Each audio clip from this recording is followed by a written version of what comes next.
Okay, so here today we have a three-phase AC motor,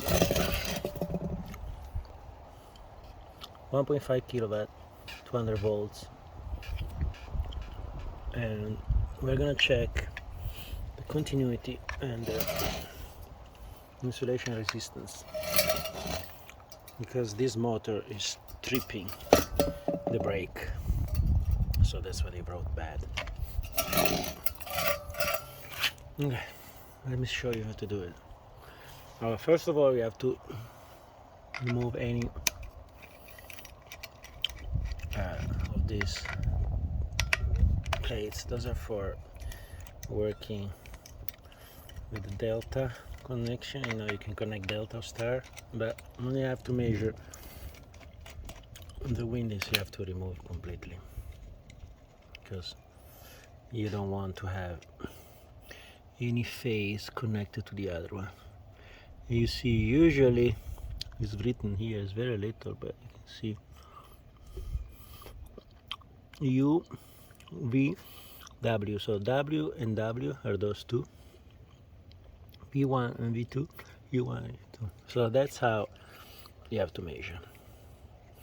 It has to be written, and all the box that now we don't have, the color that now we don't have, is usually written also the how you can connect the motor. But you know, the connection that you can do are delta and star. There's nothing else. Okay, let's try with the multimeter first, just to check the impedance between the phases, and then we do a mega test, so a mega ohmmeter test, and that's going to be for the insulation between the case and the phases, and each one of the phases.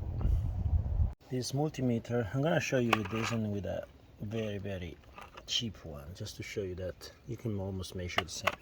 You have to put in home. In this case I leave it auto scale. Let's see what we have to measure and what he's going to measure. So we have to do W1, W2. It's measured in 2.2 ohms, and that's what those motors are. This type of motor, it's around 2 ohms, the impedance, so it's pretty correct. Okay, so these two phases are good. Then go check other two.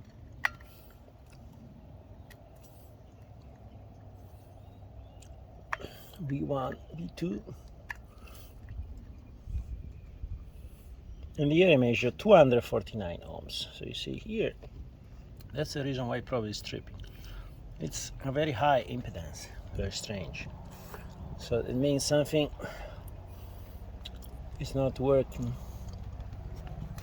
between in that coil. Let's see the other one, U1, U2 is even more, 1.2 kilo ohm. Okay, so that's telling you that something is wrong. Okay, got another multimeter here.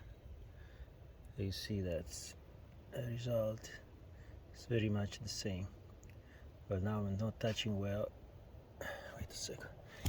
It's difficult with the camera and the two terminal to hold. But you see that's the value, 1190 kilo ohm. That's the same we were measuring before. Instead, between the two, V1, V2 is also there. W1 and W2 we measure 2.9 ohms. You see, it's less precise, but it always gives you the idea that something's wrong with this motor. Let's check how to perform the insulation test, and we see if something, we can check also if something is wrong with that. Obviously this motor we already checked the bearings. I actually replaced it. You know, you just open the front and back, you take the fan, you take the cover here, there are screws here. You know, you can remove everything, you remove the bearing, you replace. So bearing wise, I mean mechanical wise, it's not jammed. There is only an electric problem in this one. To do this test we have this beautiful Aneng. That's the most famous company making measuring instruments in China. It's pretty good and pretty accurate, and it doesn't cost a lot of money also. So you better put your crocodile to your terminals, because you're gonna have to send, I will show you here, a lot of amps inside, and actually you measure by voltage. You see from here, in this case we select how many volts you want to throw inside. We're going to do 500 volts test. The more volts you throw, the more accurate it is. And when you press start test, you're going to read the impedance that you measure. So we're going to measure the impedance from 1 to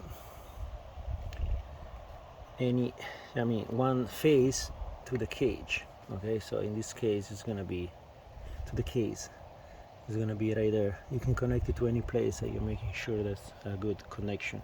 Maybe you just measure before, with your multimeter to make sure that there is a good connection between here and the